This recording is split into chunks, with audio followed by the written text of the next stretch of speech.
Buenas noches con toda la comunidad. Les saluda Alexander del equipo de Fácil Contabilidad. Quiero darles las gracias por estar presentes hoy en la transmisión.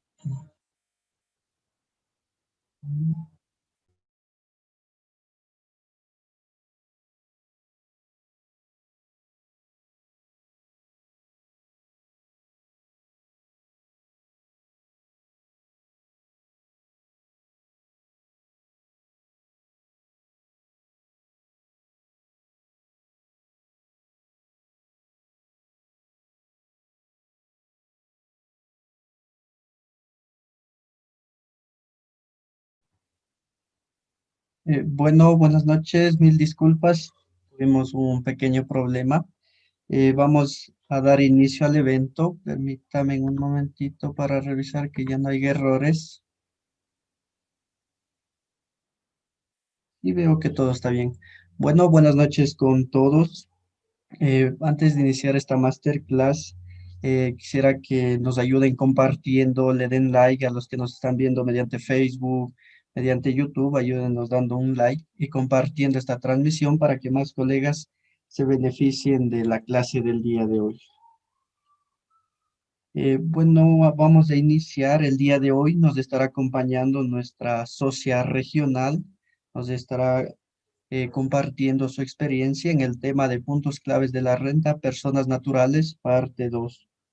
El día de hoy nos estará acompañando Miriam Chávez. Miriam Chávez es nuestra socia regional en Fácil Contabilidad Colombia, es especialista en NIP para pymes, es especialista en NIP plenas, es consultora empresarial. Muy bien, voy a revisar a ver cómo va la transmisión. A los que nos están sintonizando mediante Facebook, mediante YouTube, ayúdenos por favor escribiendo el número 3 para saber que se escucha correctamente el audio y podamos iniciar la clase en breve. Ayúdenos por favor escribiendo el número 3. Voy a revisar, permítame un minutito.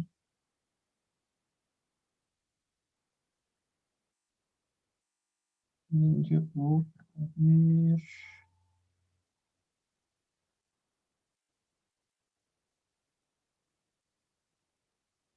Ayúdenos por favor escribiendo el número 3 para saber que el audio se escucha correctamente. A ver, en YouTube ya nos están confirmando. Buenas noches con todos los colegas. Jenny, María Londoño, Pablo, Rocío, Mónica, gracias por estar presentes. Esteban, Marta, muchas gracias por confirmar. Voy a revisar en Facebook. Permítame un minutito.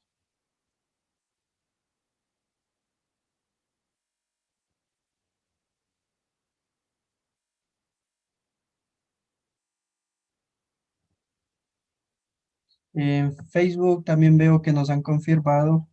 Muchas gracias, Lina, Eduardo, Mireya, gracias por confirmar. Y les damos la bienvenida. Sari, Lucy, Juan David, muchas gracias por confirmar. Muy bien, vamos a dar inicio al evento. Antes de iniciar, también quiero invitarles a los colegas que aún no se han registrado en nuestro grupo privado de WhatsApp para mantenerles informados de todos los cursos que vamos a ir realizando. De igual forma, enviamos tips en temas contables, financieros y tributarios en base a la normativa colombiana. Les voy a compartir por el chat el enlace para que se puedan unir. Permítame un momento. A los que ya se unieron, no olviden agregarnos a sus contactos como Fácil Contabilidad, de igual forma para mantenerles informados. Ahorita compartí en YouTube, ahí pueden agregarse al grupo privado de WhatsApp que tenemos. Y ahorita compartí en Facebook. Muy bien, ya que todos nos han confirmado que se escucha correctamente el audio, vamos a iniciar con el evento Puntos claves de la renta a personas naturales, parte 2. Hola Miriam, buenas noches, ¿estás por ahí? No se te escucha, Miriam, el audio. Vaya.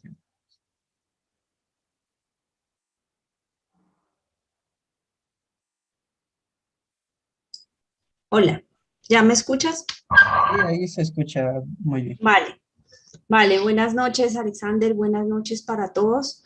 Bueno, aquí estamos con esta cita que nos pusimos desde ayer para continuar este tema tan importante de renta a personas naturales, dado que estamos ya a pocos días de iniciar el calendario de vencimientos. Entonces, es bastante clave esta capacitación de renta a personas naturales. Entonces, vamos a iniciar. Ya confirmaste que efectivamente todos nos escucharan, todos nos vieran bien, entonces vamos a arrancar, ¿vale? Así es, sí, todos escribieron el número 3. Eso quiere decir que se escucha correctamente el audio. Ok, me vas a confirmar que ya veamos, que ya veamos la presentación. Ya, ahorita te reviso, permíteme un momento. Gracias. Eh,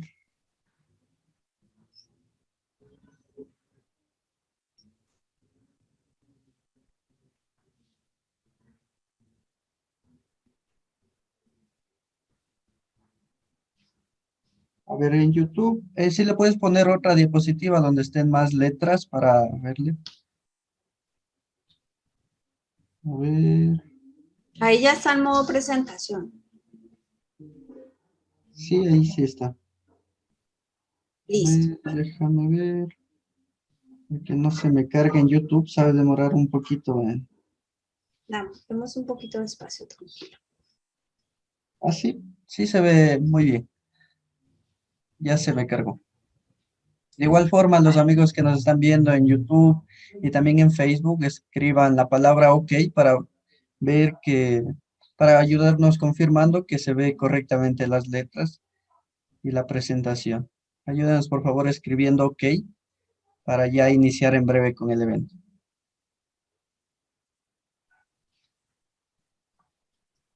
Voy a revisar, a ver, en YouTube. Ayúdenos por favor escribiendo OK. En Facebook ya nos confirmaron. Lady, muchas gracias por confirmar. Patty, Eduardo, Juan David, muchas gracias de igual forma por estar presentes. Igual en YouTube ya nos están confirmando. Gracias, Mónica, por habernos confirmado. Igual Julieta, María Londoño, Jenny. Sí, veo que todos están confirmando, Miriam, ya podemos nomás iniciar. Vale. Listo, entonces como les decía, vamos a continuar con esta segunda parte del taller. El día de ayer vamos a ver rápidamente lo que avanzamos, sin embargo, si usted está presente y el día de ayer no pudo asistir, entonces en el canal de YouTube de Fácil Contabilidad está el video del día de ayer como para que pueda seguir la secuencia, como para que vaya y lo mire, para que pueda seguir la secuencia. Igual es la clase de hoy, también va a quedar allá disponible. Sí, Entonces, sí, de igual forma, a los que están registrados en nuestro grupo de WhatsApp, estamos enviando las grabaciones al siguiente día. Entonces, no olviden en registrarse, ya les envié el enlace, pero al final de esta clase, de igual forma, les estaré enviando nuevamente para que se registren a nuestro grupo y se mantengan al tanto de todo lo que vayamos realizando, los cursos, de igual forma, en recibir nuestros tips. claro que sí, Alexander, muchas gracias por recordarme. Entonces veíamos ayer la definición de persona natural y que estaba establecida en el Código Civil. Vimos cuáles eran las condiciones para determinar la residencia fiscal. Vimos que habían unas condiciones que eran para nacionales y otras condiciones que eran para extranjeros. unas excepciones a la norma que estaban establecidas en un concepto que tenían que ver con las retenciones en la fuente del artículo 407 al 411. Veíamos para qué realmente necesitábamos determinar esa residencia fiscal, cuáles eran los formularios que se iban a utilizar dependiendo de esa determinación, cuáles eran los topes para estar obligado a declarar renta para el año 2020 con vigencia 2021. Revisamos el tema de la definición de patrimonio, lo que se tenía que denunciar en la declaración de renta. Revisamos cuál era el costo fiscal, el costo patrimonial de los bienes inmuebles y cómo se determinaba el costo fiscal para bienes en moneda nacional y para bienes en moneda extranjera. Revisamos que podíamos hacer unos ajustes fiscales y que lo podíamos hacer de acuerdo a un porcentaje y de acuerdo a una tabla, y que estos porcentajes son actualizados de acuerdo a un decreto que cada año saca el gobierno, y para este año es el decreto 1763. Revisamos entonces el valor del patrimonio en moneda extranjera, revisamos cómo era la determinación de los pasivos y hablábamos que tenían que algunos pasivos estar soportados con documentos de fecha cierta. Tenemos los pasivos en moneda extranjera y cómo se realizaba la forma de conversión. Revisamos los temas de la realización del ingreso y cómo se configuraba para los no obligados a llevar contabilidad y que tenía unas excepciones que tenían que ver con los dividendos decretados, con la enajenación de bienes inmuebles y con el auxilio de cesantías consignado. También revisábamos todas estas generalidades que son necesarias tenerlas claras para poder hacer un correcto diligenciamiento del formulario de renta persona natural. Revisamos estas categorías del ingreso y determinábamos que están divididas en estas 4 cédulas y que la primera pues incluía o recogía 4 subcédulas. Alcanzamos a revisar esta subcédula, la subcédula de rentas de trabajo, y allí quedamos. Entonces nos hace falta todo lo demás. Revisamos todo lo que tenía que ver con estas rentas de trabajo, los ingresos no constitutivos, las deducciones para las rentas de trabajo, las rentas exentas que no tienen límite y las que sí tienen el límite se deben someter al límite del 40%. Y hasta allí fue lo que revisamos el día de ayer.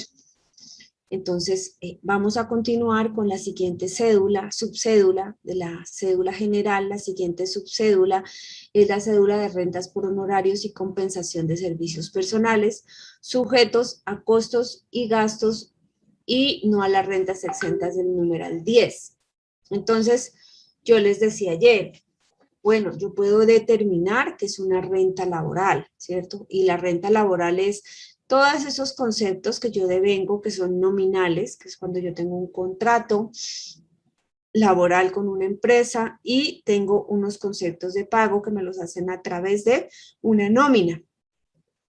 Pero también puedo tener ingresos laborales que son de prestación de servicios, ya sea honorarios o compensación de servicios personales, que me cumplen los requisitos porque se supone que es una persona que no contrató durante el año o durante los 90 días, como la norma lo propone, 2 personas, o sea, contrató solamente una persona porque la norma habla de 2 personas o más, ¿cierto? En un término de 90 días continuos o discontinuos. Entonces, si la persona efectivamente cumple con estas características, puede llevar esos honorarios o esa compensación de servicios personales a la cédula de rentas laborales, ¿cierto?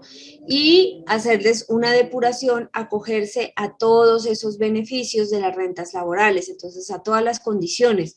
Se pueden llevar ese 25% de las rentas exentas. Entonces, ya si yo soy una persona natural que cumplo con esas características de devengar honorarios o prestación de servicios personales, y mi condición es irme a mirar qué me conviene más para poder realizar mi declaración de renta, pues tendré que irme a hacer el análisis y decir, bueno, yo me voy por rentas laborales y me tomo los beneficios que tengo allá, que son pues el más grande que podemos considerar son las rentas exentas. Bueno, pude haber tenido aportes a AFC,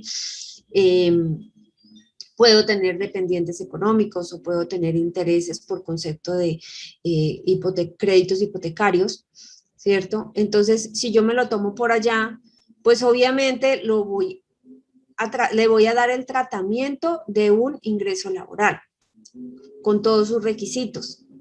Pero ¿qué pasa? Que yo también puedo tener la otra opción de poder asociarle a esos ingresos costos y deducciones. Entonces, si yo me voy a ir por el tema de que de pronto es mejor para mí asociarle costos y deducciones a esos honorarios o a esos servicios, a esa compensación de servicios personales, entonces yo lo voy a reportar en esta subcédula de rentas por honorarios y compensación de servicios personales.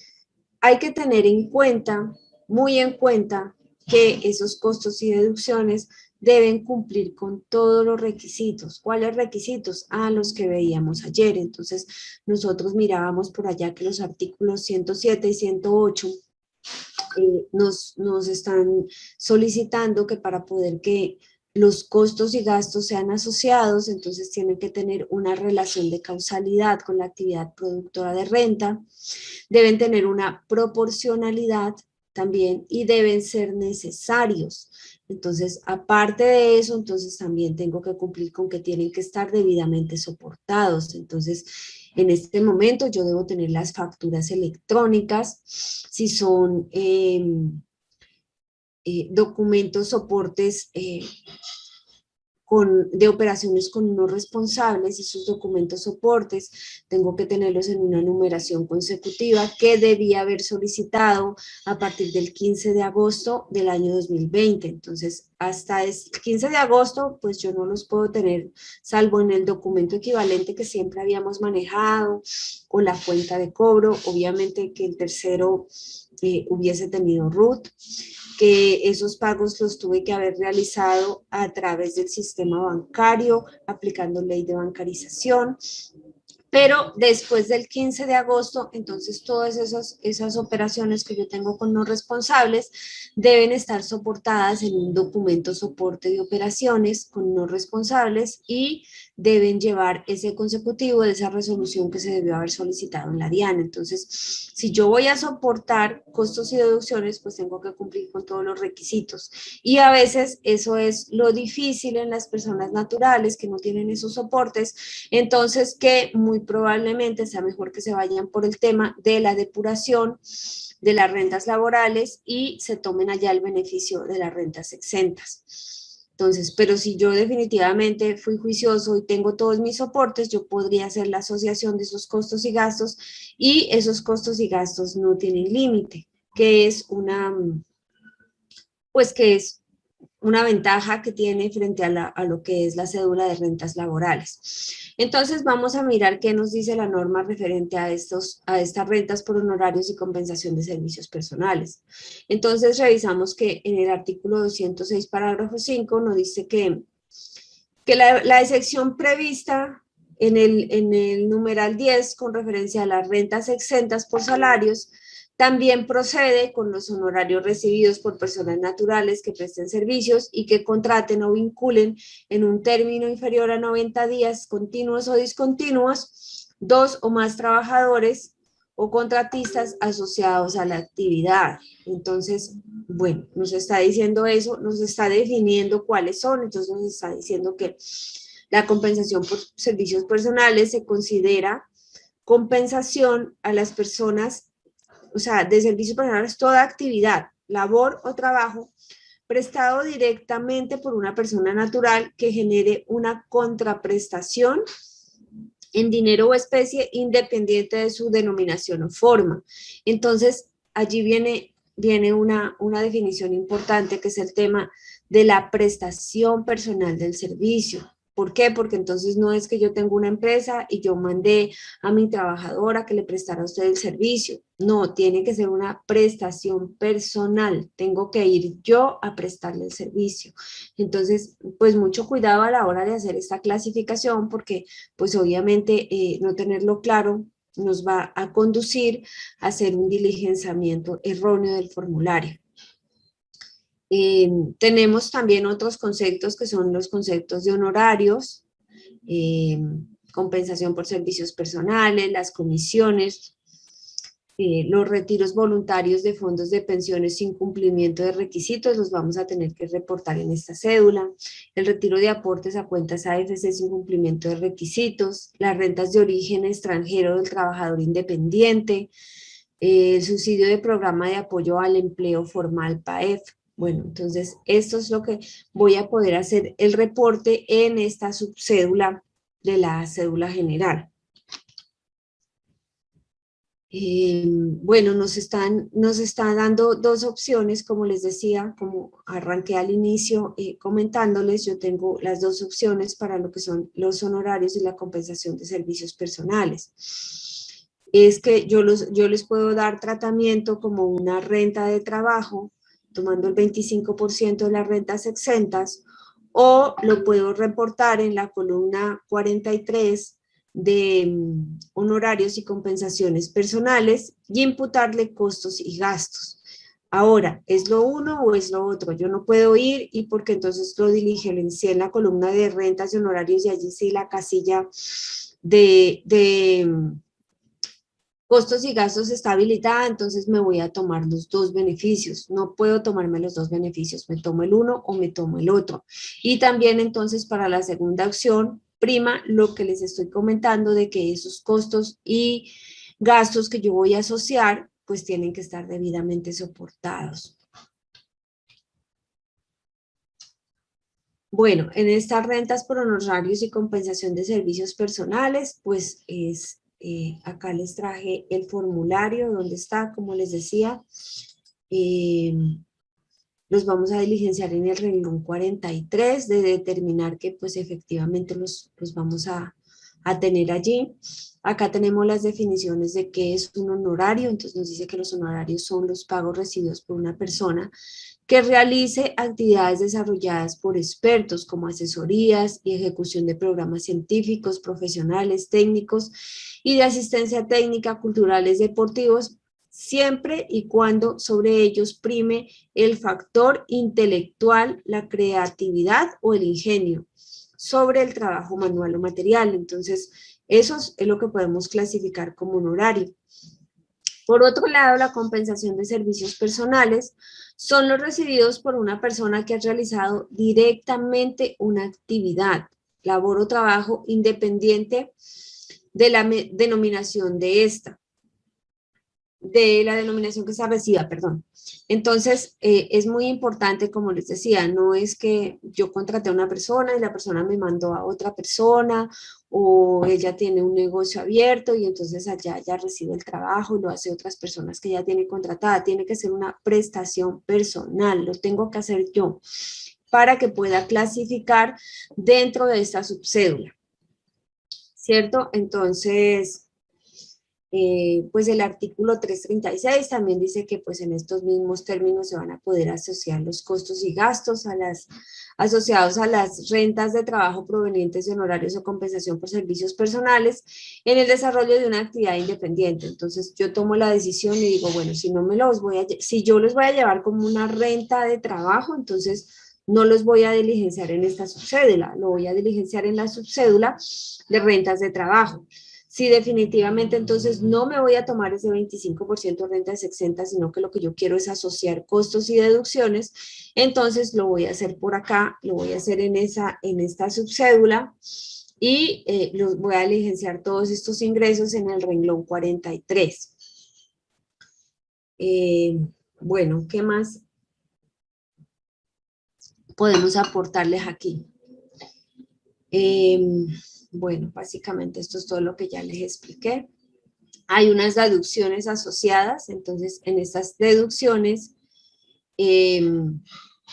podemos, si yo definitivamente entonces opté porque esa compensación de rentas y honorarios los voy a llevar como una renta de trabajo, entonces yo les puedo asociar los mismos, las mismas deducciones que aplican para las rentas de trabajo, a los créditos de vivienda, los intereses pagados en créditos educativos con el ICETEX, conservando ese límite, los pagos por dependientes económicos. Entonces, veíamos ayer que esta deducción es el 10% de los ingresos, que está limitada a 32 VTs y a 32 VT mensuales y a 384 VTs al año.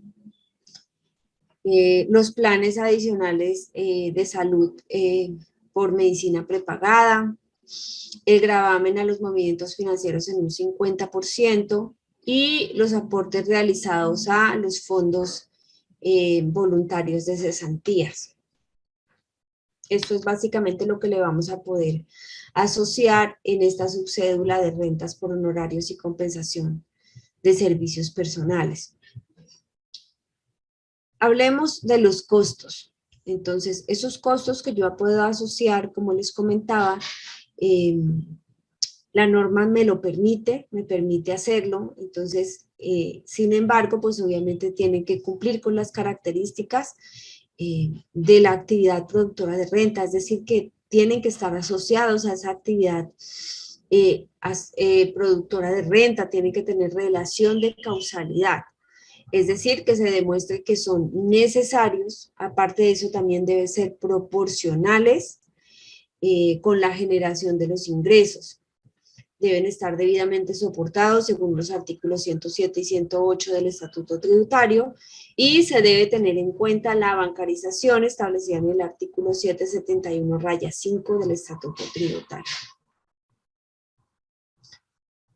Acá podemos realizar el cálculo de la renta exenta, entonces los ingresos, menos los ingresos no constitutivos de renta, menos las deducciones, menos las rentas exentas, nos da igual, esta es la base para poder hacer el cálculo del 25%, hacemos el cálculo del 25%, y esta renta exenta vamos a ir a validar que no nos exceda de 240 VT mensuales.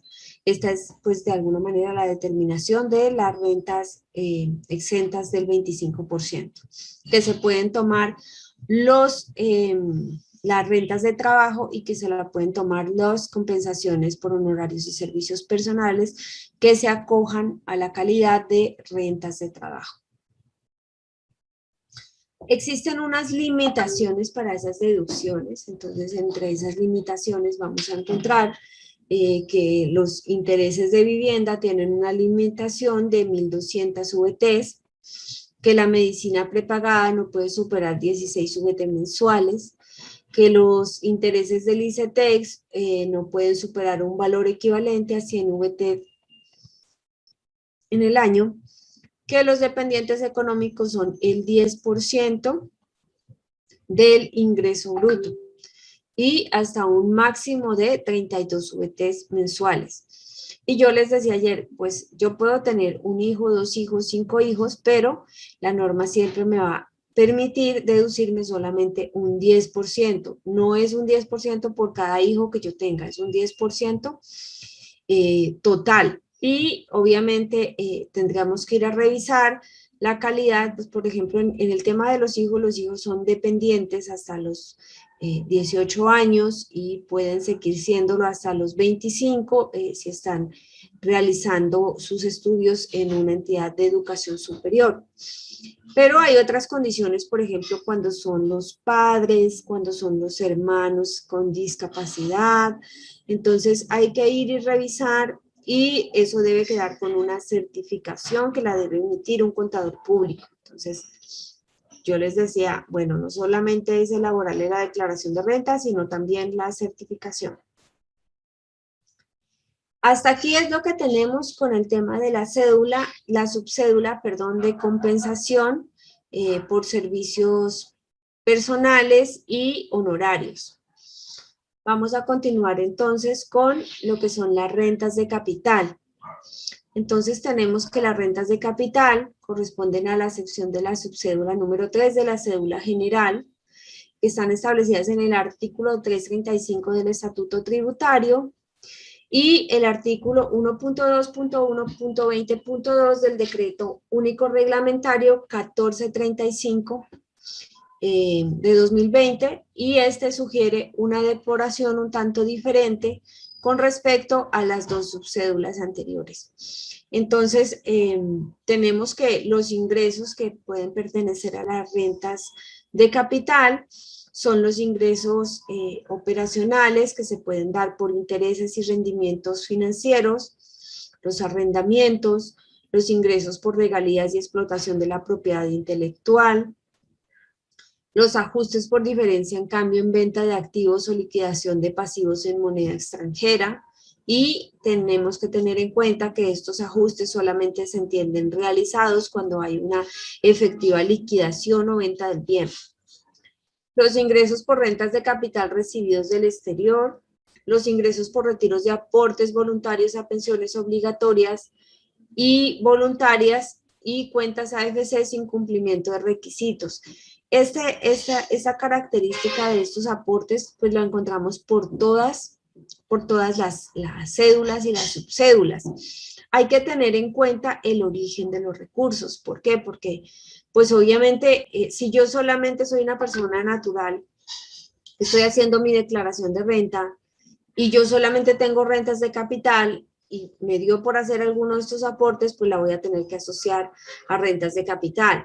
Ahora, si yo solamente tengo compensación de servicios personales, pues la voy a tener que asociar dependiendo de a dónde, por qué subcédula me haya ido, lo voy a tener que asociar allá. Y pues obviamente en cualquiera de los eventos, pues dependiendo del origen de los recursos, voy a tener que hacer la asociación de estos ingresos por retiros de aportes voluntarios. Entonces hay que tener en cuenta eso. Los ingresos no constitutivos de renta ni de ganancia ocasional por concepto de salud y aportes a pensión. El componente inflacionario hay que tener en cuenta que para el tema de lo que son los ingresos por intereses y rendimientos financieros, entonces la norma establece que para las personas naturales no obligadas a llevar contabilidad deben tener en cuenta lo que es el componente inflacionario. El componente inflacionario pues es esa parte no grabada que me va a quedar y que la tengo que tener en cuenta a la hora de hacer el diligenciamiento del formulario, porque sobre esa parte no grabada pues no voy a tener que hacer cálculo del impuesto, simplemente la voy a tener que declarar. Entonces, este componente inflacionario es un índice que el gobierno actualiza cada año. Para efectos del año 2020 es el decreto 455 del 3 de mayo del 2021 y el porcentaje es el 44.23%.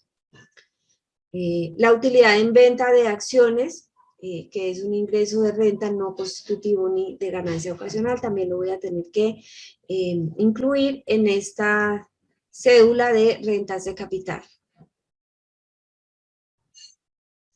Vámonos a revisar la depuración. Entonces, esta es la sección del formulario 210 para las rentas de capital. Entonces, estos son los renglones que están activos en este momento para poder diligenciarse.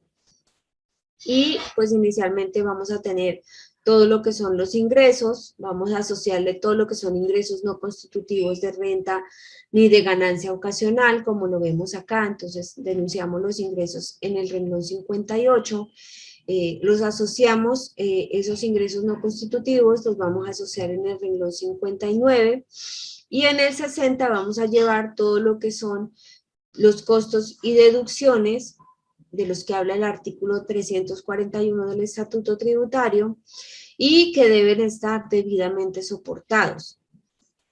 De aquí obtenemos, obviamente, la renta líquida. Acá vamos a tener, pues en estos ingresos no constitutivos, vamos a revisar qué me puedo llevar como ingreso no constitutivo y decimos que siempre van a estar allí los aportes obligatorios a salud y a pensión. El aporte al Fondo de Solidaridad Pensional, los aportes voluntarios a los fondos de pensiones obligatorias, y los aportes ARL del trabajador independiente. Recordemos que si estamos diligenciando esta cédula y el trabajador realizó pues obviamente sus aportes de seguridad social, los aportes en cabeza del independiente, pues la ARL la paga directamente el independiente, entonces también la puedo asociar y llevarla como un ingreso no constitutivo. Las deducciones imputables a esta cédula son los intereses sobre préstamos para adquisición de vivienda limitado a 1.200 VTs, los intereses sobre créditos educativos con el ICETEX, los aportes a cesantías limitados a 2.500 VTs y el 50% del gravamen a los movimientos financieros. Entonces, así es como vamos a obtener la renta líquida ordinaria de la subcédula de capital. Acá también de todos esos costos que yo podría asociarle, obviamente, a esta depuración de rentas de capital, pues obviamente tengo que ir y revisar nuevamente que tengan relación de causalidad, proporcionalidad, que estén debidamente soportados y que cumplan con las definiciones realizadas en el artículo 771-5 con respecto a lo que es la bancarización. Bueno, por último, en esta subcédula está la subcédula de rentas no laborales, que tiene que ver con la última subcédula de las rentas de la cédula general, de la depuración de la cédula general.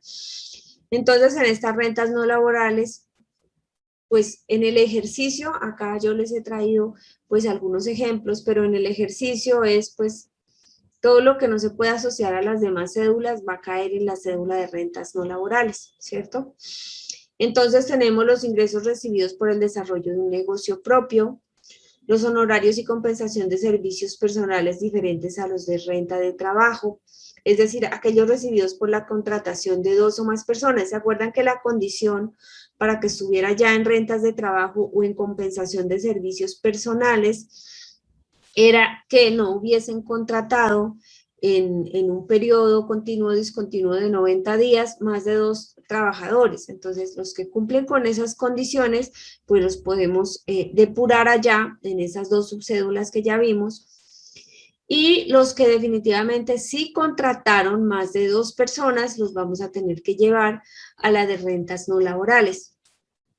Entonces, también tenemos los ingresos por venta de bienes inmuebles poseídos por menos de 2 años. Recordemos que en el tema de ganancias ocasionales, yo puedo tomar y llevar como una ganancia ocasional la venta de un bien cuando yo lo tuve en posesión más de 2 años como un activo fijo. Entonces, si yo no lo tuve más de 2 años, se considera que lo debo diligenciar en la declaración de renta como una renta ordinaria. Entonces yo debo ir a asociar en esta cédula de rentas no laborales los ingresos por la venta de ese bien y obviamente su respectivo costo, y a las utilidades que se me generen pues le voy a tener que liquidar el impuesto con la tarifa de la cédula general. Las indemnizaciones por seguros de daños, las indemnizaciones por demandas contra el Estado, contra particulares, los apoyos económicos no reembolsables o condonados por el Estado,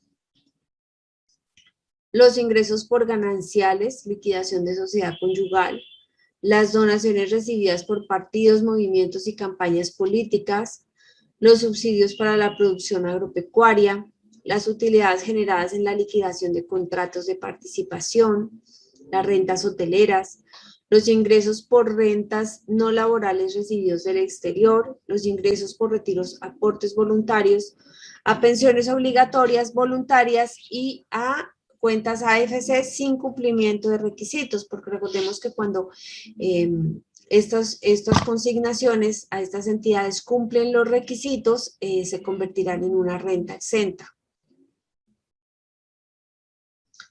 Vamos a revisar la depuración de esta renta no laboral. Entonces, tenemos acá, pues obviamente acabamos de ver cuáles son todos los ingresos. Tenemos los ingresos no constitutivos de renta ni de ganancia ocasional para esta cédula y nos dice que tiene que ver con los aportes obligatorios o voluntarios a fondos de pensiones obligatorias, los aportes al sistema de salud en Colombia, los dineros recibidos por madres comunitarias por parte del gobierno, la utilidad en venta de acciones que coticen en bolsa y es necesario irse a revisar la normatividad establecida en el artículo 36-1 del Estatuto Tributario, las recompensas recibidas del Estado, los apoyos económicos del Estado mencionados en el artículo 46, los gananciales de sucesiones ilíquidas, las donaciones recibidas para campañas políticas, los valores por incentivo de capitalización rural, los valores por honorarios, comisiones y servicios de quienes participan en proyectos científicos. Esta es los ingresos no constitutivos de renta. Por acá tenemos unas deducciones, ¿cierto? Que tienen que ver con los intereses por créditos de vivienda, con los intereses pagados por créditos educativos, el 50% del gravamen a los movimientos financieros, y este 50% tenemos que tener en cuenta que debe estar debidamente certificado por las entidades bancarias. Y los aportes realizados a los fondos de cesantía, limitados a 2.500 UETs. Tenemos por acá unas rentas exentas que no se someten al límite y las que sí se someten al límite. Entonces, las que no se someten al límite en este momento son las de servicios hoteleros prestados en hoteles que se hayan construido en al menos un 61% entre el 1 de enero del 2003 y el 31 de diciembre del 2017, o que hayan sido ampliados durante esa misma fecha, y las rentas recibidas con países pertenecientes a la Comunidad Andina de Naciones, que tiene que ver con estos 3 países, que son Ecuador, Perú y Bolivia. Las que sí deben someterse al límite, pues son los aportes a fondos de pensiones voluntarias, y allí no debe exceder el 30% del ingreso al año y están limitadas a 3.800 VTs, es decir, a 135.307.000. Y debo ir a hacer la validación de estos 2 requisitos. No debe exceder el 30% ni los 135 millones. Los aportes a cuentas AFC, hasta un valor que sumado con los aportes a fondos voluntarios no exceda el 30%. También tengo que ir a hacer esa validación. La utilidad en la enajenación de predios destinados al desarrollo de proyectos de vivienda de interés social. Esos también los puedo tomar como rentas exentas, pero estarán sometidos al límite. Y la utilidad en la enajenación de predios para el desarrollo de proyectos de renovación urbana.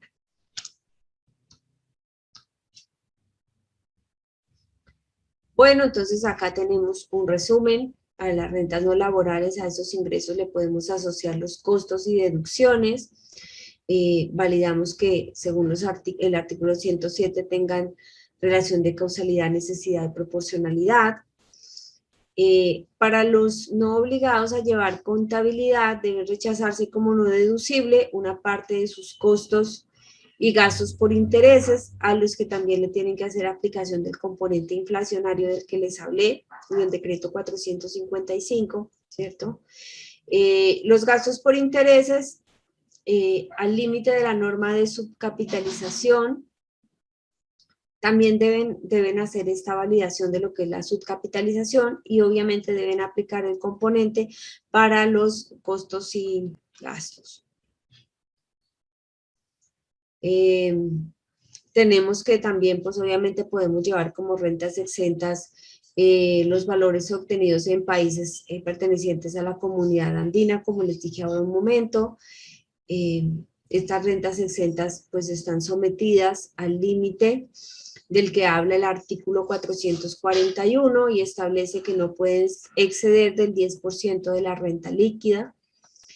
El impuesto de industria y comercio, los intereses de vivienda sin que superen 1.200 UVT anuales, el 50% del gravamen a los movimientos financieros y los aportes voluntarios a las AFC. Los costos y deducciones que yo le puedo asociar a las rentas no laborales, pues igual me tienen que cumplir con todas esas características que ya hemos revisado, que vienen pues con el tema de los artículos 107, 108 y la ley de bancarización. Bueno, miremos qué tan conectados están con nosotros nuestros compañeros que están allá en las redes sociales. Hay muchas preguntas. Reviso que hay muchas preguntas. Vamos a avanzar con lo que es la presentación. Vamos a mirar si el día de hoy nos queda el espacio para poder contestar algunas de esas preguntas que nos realizaron y es posible que hagamos la programación de otra sección para poder hacer resolución de preguntas, ¿cierto? Entonces, bueno, vamos a mirar quiénes están por acá conectados. Tenemos en YouTube 57 usuarios. Los que yo estoy viendo, tenemos en Facebook 27 usuarios. Bueno, van a darme un 5 para confirmarme que efectivamente vamos bien, que están entendiendo todo el tema y que, bueno, vamos a continuar. Vamos a revisar un momentico mientras yo tomo un poquito de agua, que nos confirmen nuestros compañeros con eje 5, si están entendiendo toda la capacitación que estamos brindando en este momento. Escriban, por favor, el número 5 para saber que el evento, que la clase se está entendiendo. En YouTube ya nos están confirmando. Gracias, Mónica. Estimada Olga, gracias por confirmar. Nancy, Lorena, Rocío, de igual forma escribieron el número 5. En Facebook igual ya nos confirmaron. Lina, Diana, Daniel, Isabel, Michelle, confirmaron el número 5. Gracias por confirmar. Vale, qué bien. Entonces, bueno, vamos a continuar. Muchas gracias por estar ahí conectados. Vamos a volverle a dar a la presentación, modo de presentación, para que se vea mejor. Bueno, entonces, habiendo terminado ya con ese tema de lo que es las rentas no laborales, con eso concluimos lo que tiene que ver con la cédula general. Entonces, la cédula general está compuesta de las rentas de trabajo, los honorarios y compensación de servicios personales, las rentas de capital y las rentas no laborales. La suma de las rentas líquidas de todas estas subcédulas, pues es la que nos va a dar la renta líquida de la cédula general, que es sobre la que vamos a calcular el impuesto. Por otro lado, tenemos la cédula de pensiones, y entonces cuando hablamos de ingresos brutos por rentas de pensiones del país y del exterior, vamos a tener las pensiones de jubilación, las pensiones de vejez, las pensiones de sobrevivientes, las pensiones de invalidez por riesgo común, las pensiones de invalidez por riesgos laborales, las indemnizaciones sustitutivas de las pensiones, las devoluciones de saldos de ahorro pensional, las pensiones recibidas desde el exterior, es lo que pues podemos encontrar en esta cédula de pensiones.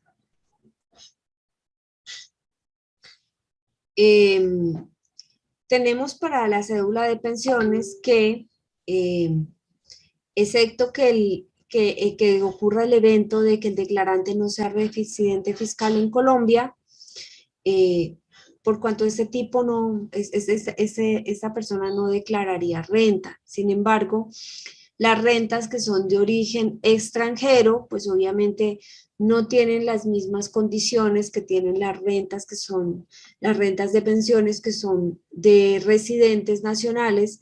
Esas extranjeras estarían gravadas, ¿no? Porque las pensiones que son de origen nacional, esas vamos a revisar más adelante, que hasta un tope de 1000 VTs no van a ser gravadas, son exentas. Entonces, básicamente los pensionados que tengan ingresos por la cédula de pensiones inferiores a esos topes, pues van a tener que cumplir con la obligación de declarar, más no van a liquidar impuestos. Entonces, vamos a revisar estos conceptos de depuración de las rentas de pensiones. Entonces, están establecidas en el artículo 206, numeral 5 del Estatuto Tributario Nacional, y tienen que ver con pensiones de jubilación, invalidez, vejez de sobrevivientes y de riesgos laborales, indemnizaciones sustitutivas de las pensiones o de las devoluciones del saldo del ahorro pensional. Estos ingresos no constitutivos que le vamos a poder asociar a estos ingresos de las rentas de pensiones son los aportes obligatorios a salud, el 1% del Fondo de Solidaridad y el 2%, bueno, dependiendo del rango, ¿no? Acordémonos que el Fondo de Solidaridad pues está dado por unos rangos que están dados en salarios mínimos mensuales legales vigentes, y que dependiendo de que entre más alto sea el rango, pues obviamente el porcentaje va a ser mayor. Las rentas, pues obviamente ya el pensionado en estas rentas pues ya no paga pensión, entonces solamente se llevará como ingreso no constitutivo lo que tiene que ver con el aporte a salud y el aporte al Fondo de Solidaridad. No tiene deducciones, no hay posibilidad de deducciones en esta cédula, y serán renta exenta las primeras 1000 VTs mensuales obtenidas en el país. O sea, estas son las que se consideran exentas. Lo que exceda de este valor de las 1000 VTs, porque puedo tener una pensión muy alta que me exceda de las 1000 VTs, entonces lo que exceda de este valor pagará impuesto de acuerdo a lo establecido, a la tabla establecida en el artículo 241 del Estatuto Tributario. Ahora, como les decía, para las pensiones del extranjero no aplica la excepción. Puede ser que supere los topes, puede ser que no los supere, pero si la pensión es de otro país, pues necesariamente tendrá que pagar impuesto. En caso de que la persona natural sea residente, porque si no, pues obviamente no tendrá que hacer esta denuncia, dado que si son rentas desde el exterior, pues obviamente no se incluirían en la declaración de renta. Las indemnizaciones sustitutivas de las pensiones o de las devoluciones de saldos de ahorro pensional también se consideran rentas exentas. Y acá les traje pues una pequeña depuración de esta cédula de pensiones. Entonces tenemos que son 80 millones que le voy a restar los aportes obligatorios a salud como ingresos no constitutivos de renta ni de ganancia ocasional, que voy a obtener una renta líquida, y que dado que esta renta líquida no me supera las 1000 VT mensuales, pues obviamente toda va a ser exenta y no va a haber renta líquida gravable. Entonces, acá les he traído la conversión, las 1000 VTs equivalen a 35.607.000. Entonces, si yo tengo una pensión inferior a 35.607.000, pues van a ser exentas, y lo que excede de allí, pues obviamente lo voy a tener que gravar. El valor anual son 427.284.000. Acá les he traído la tabla con la que se hace la depuración de la cédula general. Esta es la tabla que aplicamos. Entonces, a medida que vamos subiendo en las utilidades, que generamos en esa renta líquida gravable, pues las tarifas a las que tenemos que tributar van a ir subiendo, es decir, que el impuesto va a ser mayor. Entonces, entre más arriba me ubique, pues más impuesto voy a tener que liquidar. Obviamente este impuesto, no solamente voy a tener que ir a hacer el cálculo de esta tabla marginal, sino que tendré que aplicar esta formulación. Bueno, tenemos la cédula de dividendos y participaciones. En esta cédula de dividendos y participaciones, pues entonces tenemos que los dividendos y participaciones recibidos por el contribuyente deben ser reportados en su declaración de renta en esta cédula exclusiva para dividendos. Vamos a ver los diferentes tipos de dividendos que podemos tener y en qué casilla los debemos asociar. Entonces, en este momento hay una separación entre los dividendos que se causaron hasta, o que se decretaron, o las utilidades que se generaron, hasta el año 2016, y las utilidades que son después del año 2016, es decir, las del año 2017 en adelante. Entonces, vamos a revisar, cobra mucha importancia las depuraciones que se realizan a la hora de decretar los dividendos del artículo 49 del Estatuto Tributario, allá es donde yo voy, y para poder hacer esa repartición de utilidades entre los accionistas, tengo que ir y determinar inicialmente cuál es la parte gravada y cuál es la parte no gravada. ¿Por qué? Porque tengo que determinar que ya la empresa pagó en cabeza de esos dividendos un impuesto. Entonces, para eso tengo que hacer esa depuración. Y es muy importante que cuando ustedes vayan a asociar dividendos y participaciones en una renta de persona natural, pidan la correspondiente certificación. La empresa debe certificarle al accionista en la calidad en la que le fueron entregados esos dividendos y qué parte es gravada y qué parte es no gravada, para poder que ustedes hagan un correcto diligenciamiento del formulario. Y pues obviamente una correcta liquidación del impuesto, ¿no?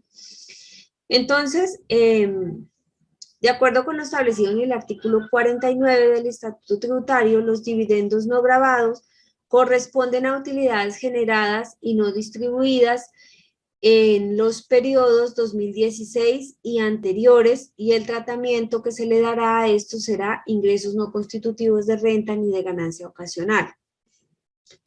Por otro lado, los dividendos que se repartan que correspondan a estos periodos, o sea, 2016 y anteriores a 2016, que se entreguen como dividendos grabados en cabeza de los socios, pues obviamente van a tener que ir a hacer la tributación según la tabla del artículo 241 del Estatuto Tributario.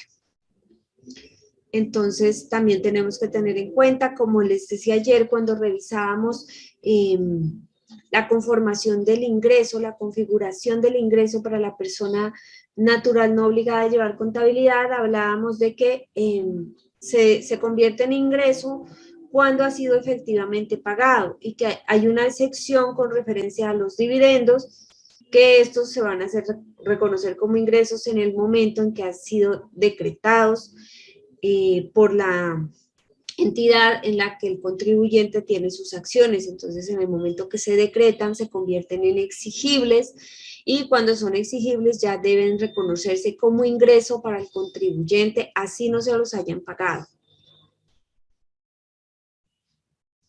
Entonces, como les decía, vamos a ubicar estos dividendos en las casillas. Entonces, porque uno revisa en esta cédula y uno mira que hay muchas casillas y uno dice, bueno, yo tengo estos dividendos, ¿dónde es que los tengo que llevar? Entonces, si yo tengo dividendos y participaciones del 2016 y anteriores, ¿cierto? Los voy a llevar a la casilla del formulario 210, número 104. Si tengo dividendos y participaciones no grabados recibidos en el año 2020 correspondientes a utilidades generadas en el año gravable 2016 y anteriores, los debo reportar en la casilla 105 como un ingreso no constitutivo ni de renta ni de ganancia ocasional, ¿cierto? Entonces tenemos que los grabados los vamos a llevar al 104 y los no grabados los vamos a llevar al 105. ¿De qué? De esas utilidades que me están distribuyendo que se generaron en el año 2016 y anteriores. Ahora, después del 2017 y siguientes, entonces ya tengo acá otras dos subcédulas que dice que es primera y segunda subcédula. Entonces la una está conforme al artículo 49, numeral 3, ¿cierto? Vamos a revisar. Y la otra, entonces, es el párrafo 2 del artículo 49. Estas son las dos subcédulas y vamos a ver qué es lo que tenemos que llevar acá. Los dividendos y participaciones no grabados recibidos en el año 2020, correspondientes a utilidades generadas en el año 2017 y siguientes, deben ser reportados en la casilla 107. Eso es los que me entregan en calidad de no grabados. Y los que me entregan en la calidad de grabados, entonces se van a diligenciar en la casilla 108. Y bueno, nosotros tenemos esta sección, así es como se deben diligenciar los dividendos y las participaciones. Entonces, bueno, vamos a avanzar, que esto ya lo vimos. Pues esta es la tabla a la que debo, esta es la tabla a la que debo llevar los dividendos que son, que me lo reparten en la calidad de no grabados. Les debo aplicar el artículo 241 y debo liquidarles el impuesto sobre esta tabla. Perdón. Y los que definitivamente me los entregan en calidad de grabados, les debo hacer esta depuración, les debo hacer el cálculo de este impuesto. Entonces esta será la tabla, que es la que corresponde al artículo 242 del Estatuto Tributario, y debo hacerle la liquidación de este impuesto. Bueno. Por último tenemos acá las ganancias ocasionales. Con el tema de las ganancias ocasionales, entonces, son aquellos ingresos provenientes de hechos o eventos esporádicos obtenidos en Colombia o en el exterior, recibidos por el contribuyente durante el año, que pueden ser utilidades generadas en venta de activos poseídos por más de 2 años.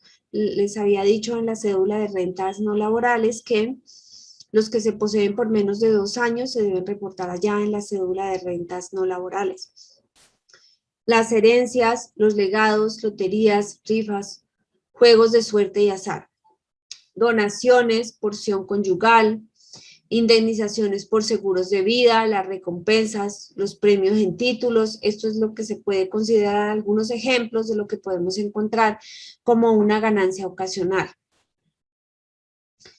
Vamos a revisar algunas particularidades de las ganancias ocasionales. Entonces tenemos por acá que según el artículo 60 es el que nos define los activos, y es muy importante tener claro esta definición del estatuto tributario a la hora de ir a hacer la determinación de una ganancia ocasional.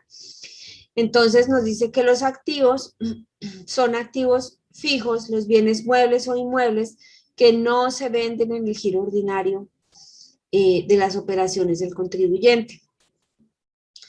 Los ingresos generados por la venta de bienes como casas, apartamentos, carros, obras de arte, computadores que se hayan poseído por más de 2 años son una ganancia ocasional y deben ser reportados como tal en la declaración de renta al año gravable que se realice la venta.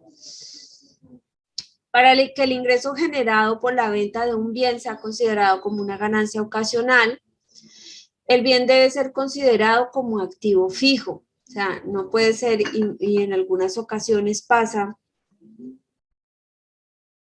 que hay gente que se dedica a vender y comprar casas, ¿cierto? O a vender y comprar vehículos. Entonces, estas personas no podrían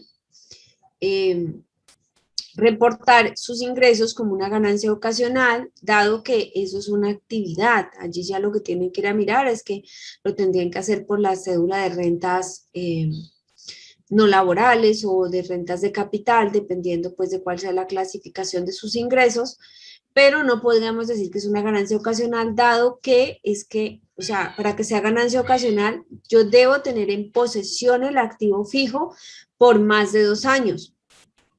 Entonces hay que tenerlo en cuenta a la hora de ir a hacer esta determinación de si es o no es una ganancia ocasional.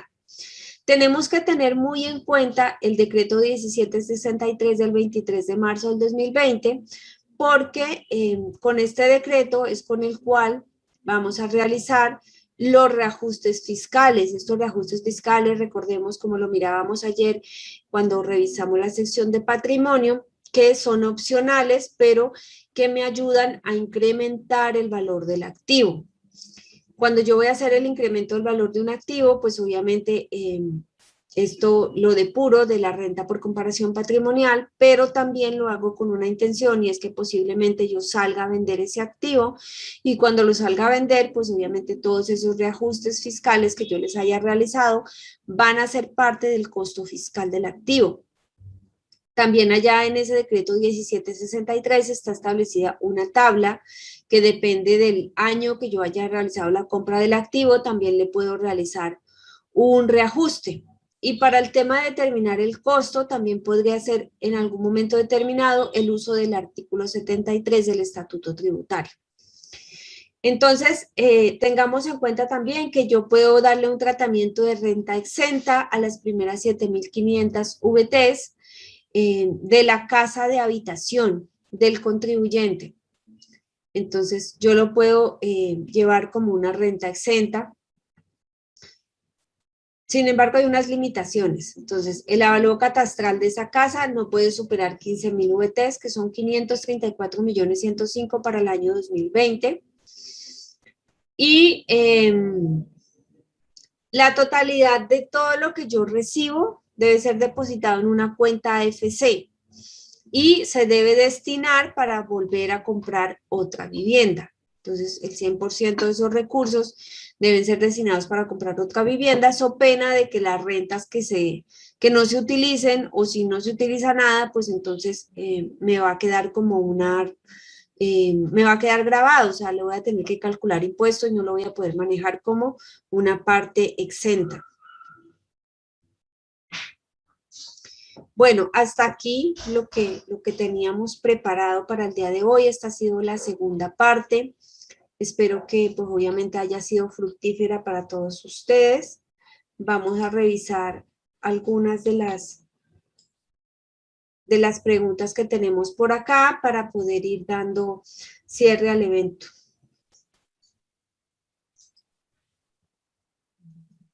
A ver, voy a revisar en YouTube. Vale. Yo voy a ir revisando las preguntas, tranquilo, Alexander. Ah, ya. Bueno. Sí. Nos pregunta Nidia Esperanza. Si una persona vende productos, ¿bajo cuál cédula los debo reportar? Pues bueno, nosotros mirábamos por allá en la cédula de rentas no laborales, que allá es donde se pueden ubicar quienes tengan un negocio propio. Entonces, si esa es la situación, Nidia, tendrías que reportarlo en la cédula de rentas no laborales.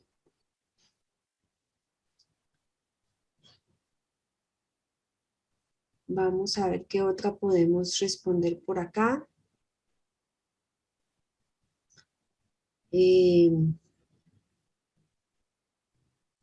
Cuando se habla de contratar 2 o más personas, estas deben estar bajo mi nombre pagando seguridad social y deben existir contratos. Nos pregunta Esteban Loaiza y es lo ideal. es lo ideal que esas personas tengan de alguna manera formalizada su contratación. Sin embargo, la norma no nos dice que sea exclusivo por nómina.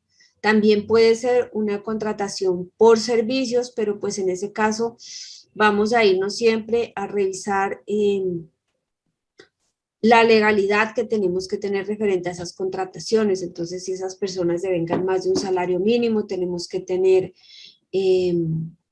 la correspondiente pago de la seguridad social como independientes. Tendríamos que tener como soporte el documento equivalente de esas personas. Entonces, pues obviamente esas dos personas, si es a la hora de ir a determinar si las contrató o no las contrató, puede ser cualquier modalidad.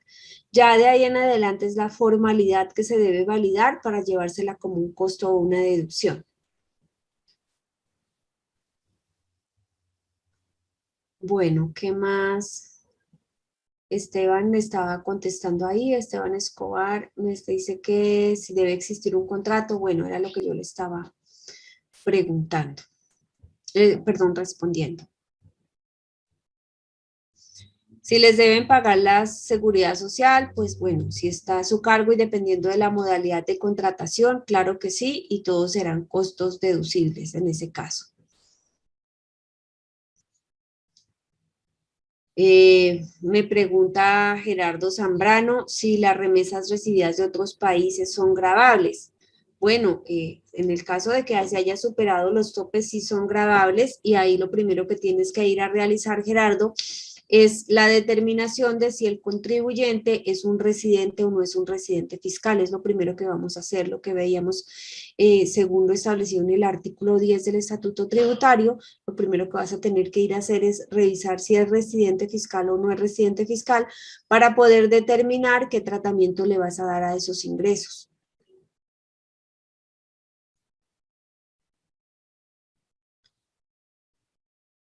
Bueno.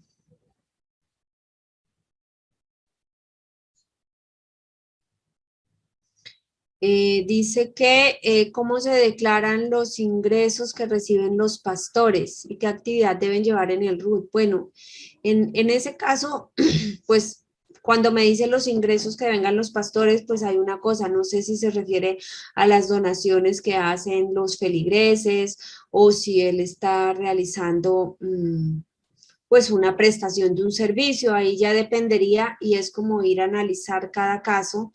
No podría orientarte con tan poca información desde acá en este momento, pero te recomiendo que revises correctamente el origen de las rentas para poder clasificarlo en alguna de las cédulas.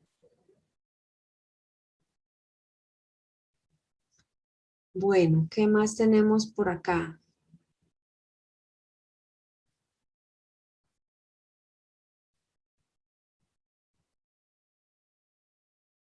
Nos pregunta Nidia si los intereses que se originan en los fondos de cesantía están cubiertos por el componente inflacionario.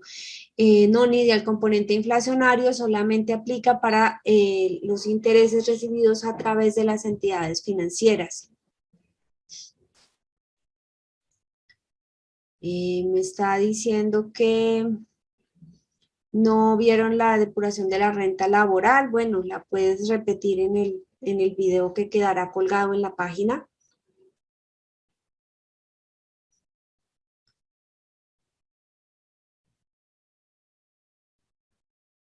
Bueno, me está diciendo Uber que las cesantías que tuvo en el año 2019 las llevé como ingresos y pagué el impuesto de ese año 2019. Las retiro de fondo de cesantías en el año 2020. ¿Las debo volver a llevar como ingresos? No, no las tienes que volver a llevar como ingresos, dado que esas cesantías ya las declaraste, ya las llevaste en la declaración de renta del año 2019. Entonces, no volverían a ser ingreso para ti.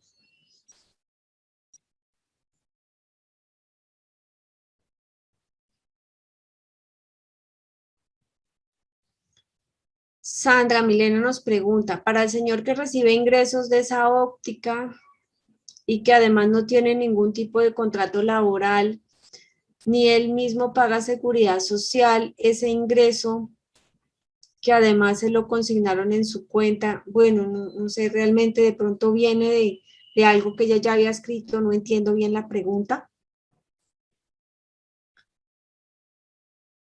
Se puede llegar, bueno, no sé, es que no entendí la pregunta y ella acá abajo complementa algo. Tengo el caso de un señor que tuvo movimientos bancarios por 97 millones de pesos, de los cuales solo 20 son rentas laborales, los demás es porque movía la cuenta con dinero del papá. ¿Cómo se maneja? Bueno, esto es un tema gravísimo que la gente, las personas naturales no han entendido, que ya no es posible permitir que otra persona haga movimientos en las cuentas bancarias en cabeza de uno. ¿Por qué?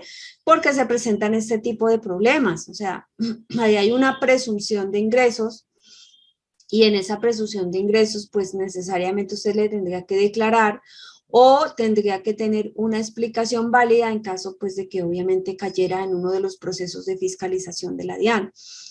Pero el tema aquí bueno, ahí ya son las decisiones y los riesgos que se quieren tomar. Sin embargo, lo que uno puede hacer de alguna manera como asesor de esas personas es decirle, mire, esto no se puede seguir realizando, no podemos seguir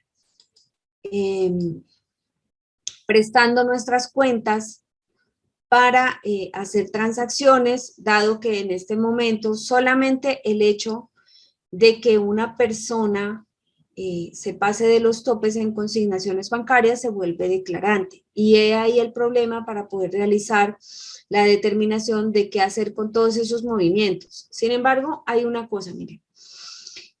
Las consignaciones, usted pudo haber tenido solamente 10 millones de pesos y si lo consignó cada mes y los retiró cada mes, usted va a tener movimientos al final del año por 120 millones de pesos.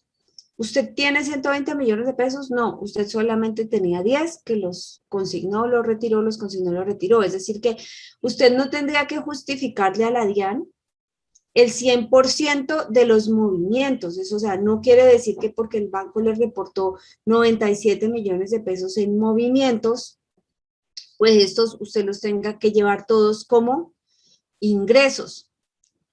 Sin embargo, pues obviamente tiene que cumplir con el deber de declarar, porque ya se volvió declarante, ¿cierto? Declararle los 20 millones de pesos de rentas laborales que sí le pertenecen a él y tener una muy buena explicación con todos los soportes justificados de el resto del dinero que movió por su cuenta.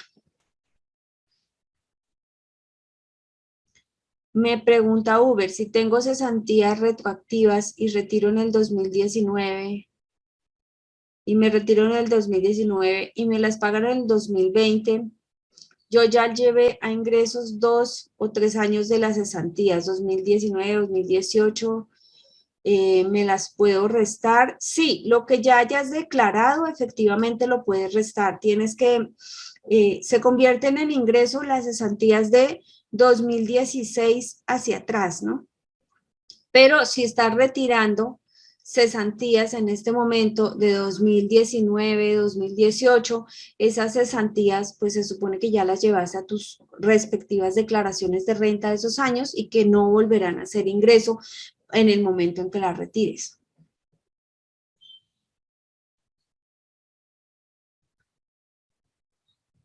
Bueno, aquí él me volvió a escribir la misma pregunta o yo volví al mismo lugar. Bueno.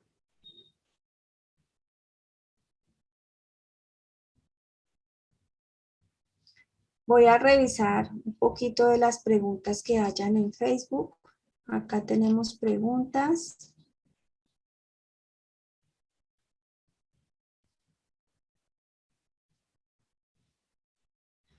¿Cuál valor de inmueble se reporta? ¿El que nos informa la DIAN o el comercial o le efectúa el incremento autorizado? Doris, la información que está reportada en la información exógena en la DIAN es información que reportaron los respectivos municipios, los cuales tienden a haberse equivocado. Si tú tienes los soportes correspondientes, declara con los soportes que tú tengas, porque al final, en caso de un requerimiento, la DIAN no te va a valer como prueba que tú le presentes la impresión de la información exógena, ni te va a valer como prueba ninguna otra sustentación más que tú tengas el soporte. Entonces, si tú tienes el correspondiente soporte en caso, por ejemplo, de que lo vayas a llevar como por avalúo catastral, pues entonces tendrás que tener la respectiva liquidación del impuesto predial y allí encontrarás el avalúo catastral, ¿cierto? O en caso de que lo vayas a llevar por el costo, que este sea superior al avalúo catastral, pues tendrás tu respectivo soporte como la escritura. Entonces, llévalo conforme al soporte y le puedes aplicar el reajuste si así lo consideras.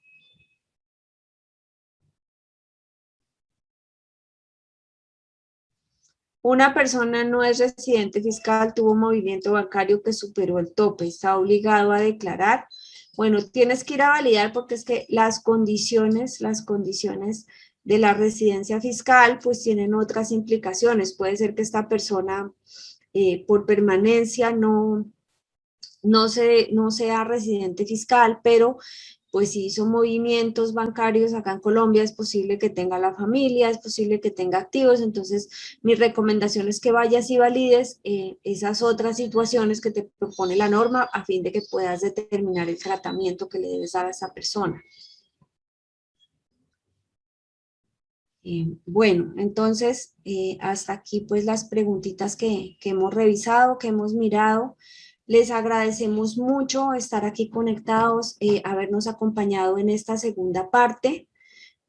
Bueno, los invitamos para el próximo sábado a una próxima sección que les estaremos informando el tema oportunamente. Entonces, vamos a continuar con el estudio de normas internacionales como hemos venido haciendo hasta ahora.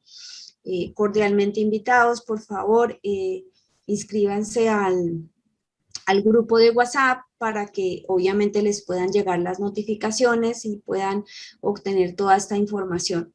Les agradezco mucho haberme acompañado el día de hoy.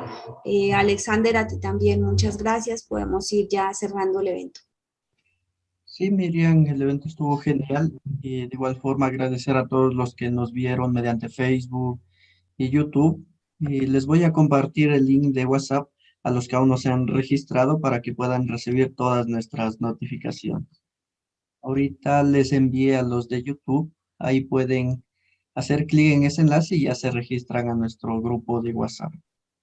En Facebook igual ahorita ya les voy a compartir. Ya les acabé de enviar. Igual forma pueden registrarse para mantenerse informado de todos los cursos que vamos realizando. Y nuevamente darte gracias, Miriam, por haber compartido con toda la comunidad. No sé si tienes algo más que decir o ya damos por finalizado el evento. Ya, muchas gracias a todos. Damos por finalizado el evento. Gracias, Miriam. Que tengas una buena noche. Y una buena noche a todos los colegas que nos sintonizaron el día de hoy.